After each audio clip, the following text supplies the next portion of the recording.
Welcome to this reaction video today, and not just this video, this channel. This is my first reaction on this channel.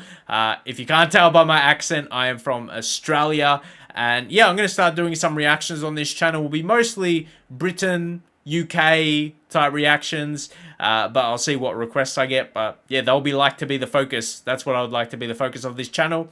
I've got a couple other reaction channels I do videos on. Like I've started one for Germany and Netherlands. It's like I'm doing different European countries, but yeah, I like this. I like these type of funny videos. This is, yeah, why are British place names so hard to pronounce?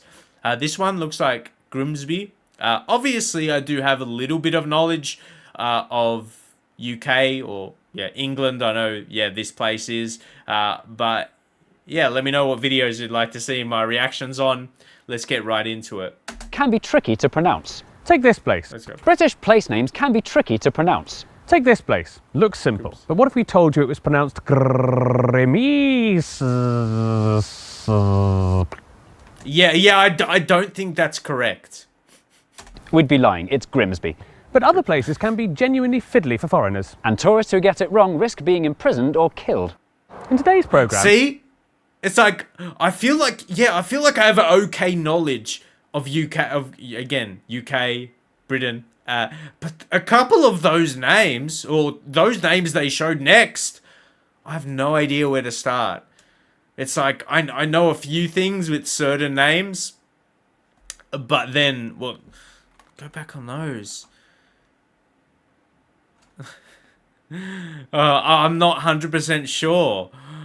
Fiddly for foreigners. And tourists who get it wrong risk being imprisoned or killed. In today's programme... Nah, see, I like the comedian aspect of that. Like, obviously, they're not going to be killed. We're going to ask why British place names are so hard to pronounce. Is there an and coming? No, I'm done. Welcome to Map Men. We're the men. And here's the map. Yeah. Map men, map men, map men. I like this. There are difficult to pronounce place names all over the world. California has Zizix, Slovenia has Sure. Ptuj, Greenland has...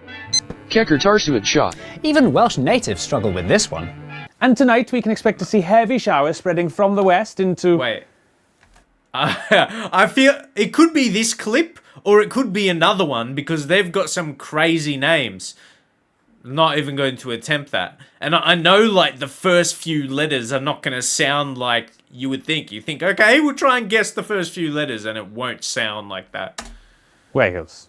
But deliberately hard to pronounce names invented for promotional purposes, like Llanfair Pwllgwyn, Gwrgogera, Droboclantysilo, Gogogoch aside, Show off. British place names cause more trouble than most, because they often look straightforward, but contain nonsensical phonetic traps that are impossible to predict. It's not necessarily, they're not maybe not all of them anyway, not necessarily long names, but just how they're spelt versus how they're pronounced. Try this one. Go on, say it out I loud, don't in your know. room or on your train.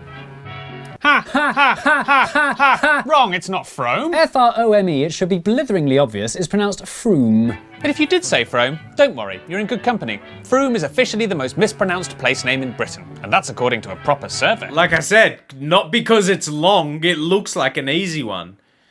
But yeah, I do like the British style of comedy. So yeah, if you got more comedy type videos for me to react to, let me know. Excuse me, See, I haven't seen them before. could you mispronounce Froome for me? Portsmouth. That'll do. There's nothing more fun than laughing at tourists who don't know how to say something properly simply because they're from a different country and could never reasonably be expected to have predicted a local pronunciation that contradicts the basic rules of language. So, we've created the perfect travel agent's itinerary for maximising tourist humiliation across the country. Starting in Biaulio, Beauty, head over to Rampisham, Ransom, then down to Mousehole. Mousehole, Next, travel north up to Towcester, Toaster, then a quick jaunt to Gotham, Gotham, followed by a stop in Quernmore, Quorma, before finishing up in Alnwick. Alnwick, which is near Newcastle. Or, as the people from the city itself say, Newcastle. When will they learn? As you can hear, no letter of the English alphabet is safe from being pronounced any of dozens of different ways. Including not at all. Thankfully, there are some general rules you can stick to, and because we're nice, we'll help the un-British amongst you through a couple of basics. Cester is pronounced stir. Leicester, Worcester, Gloucester. W at the start of the final syllable is silent. Norwich, Berwick, Southwark. ER is pronounced R. Berkshire, Clerkenwell, Hertfordshire. But before you get too reassured, for every rule in the English language there are always exceptions, such as the cester in, Cirencester, the W in, Sandwich. and the sound in, Oh, this is disgusting. Oh, sorry, Berkhamsted. which is in Hertfordshire. The only way to be absolutely sure of pronouncing Oh, I tell you what, if you, like I said, I feel like I'm familiar enough with the UK, but if you're not, their pace, you'd be, you'd be struggling. You'd be struggling, I feel. Oh, sorry, Berkhamsted. Which is in Just Hertfordshire. all this info. The only way to be absolutely sure of pronouncing British place names correctly is to live here long enough to learn every single one of them one at a time. That's fair. Sorry. So who were the complete anchors that invented these rules? It's time for an English lesson. To make an English language, you start with the base of Germanic Anglo-Saxon. Mix in a healthy dash of Old Norse, a huge dollop of Norman French, and just a barely detectable hint of Celtic. Trust me, it'll make all the difference. Stir it up for hundreds of years until the vowels really start to shift, and then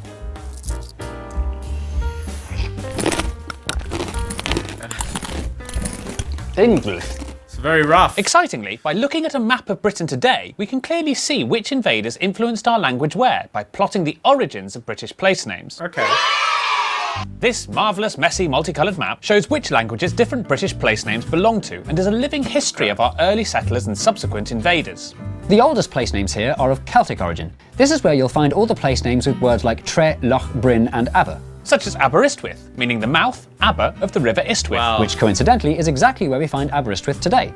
Celtic languages were once spoken all across the British Isles, but are now reduced to a small minority of mountain dwellers. And that's because low-lying Middle England Brits turned out to be more worse at resisting invading armies. First up were the Romans, who brought in Britain's Latin influences. Like the rumba. No, like boring Latin. Anywhere that ends in caster, cester, chester, or xeter was a Roman fort, from the Latin word castra, meaning Roman fort. Okay.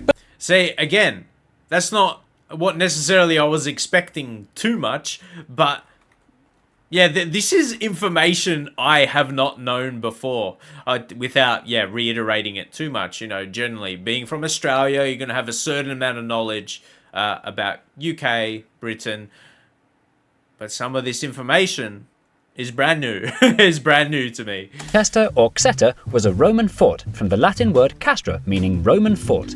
But the Romans Had didn't no stay idea long. of that. So although their naming system was long-lasting, the actual names they used weren't, which is Wow. perhaps unsurprising when we learn they used names like Castra Exploratorum and Belgic Oppidum. Which was sensibly renamed Braintree. Next, in light pink, we have the biggest yeah. group, Germanic Anglo-Saxon. Any place containing the words ham, And I won't lie, some more of these other names or that you might not expect someone else to know or outside of England, a lot of them I'm aware of because of football games. I'll say that. Hurst, Lee, Bury, Ford, Port, Mere, Stead, Tunstall, Wick, Witch or Mere are of good old Anglo-Saxon origin and massively dominate southern England. Like Buckingham. Or a low-lying area of land belonging to an Anglo-Saxon called Bucca. Perhaps the most upheavaling thing to happen to Britain's place names was the Vikings, who swept in from Scandinavia in the 9th century, committing brutal crimes including rape, pillage and the renaming of small to medium-sized settlements. You can tell a place was named by the Vikings if it ends in Thwaite, Thorpe, Kirk or B. Such as our old friend Grimsby. Named after an important Viking called Grim, famed for his infectious positive energy, Grimsby literally means Grim's village. Really? We're all familiar with these common settlement suffixes, but what's so striking is how clearly this map of Viking place names reflects the extent of the Viking invasions. You can practically see the exact location of the Danelaw dividing Viking and Anglo-Saxon England without needing to draw it on with thick red pen. Following all these invasions, Britain was littered with place names that originated in different languages and accents, but the final thing that would make its place names truly unpronounceable was time. Over hundreds of years, locals who were too busy to pronounce all the syllables in Cester reduced it to stir to save time. But they couldn't read or write, so the spelling stayed the same.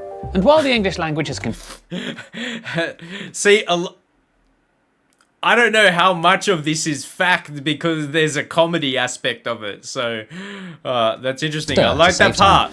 But they couldn't read or write, so the spelling stayed the same. Beep, boop, boop.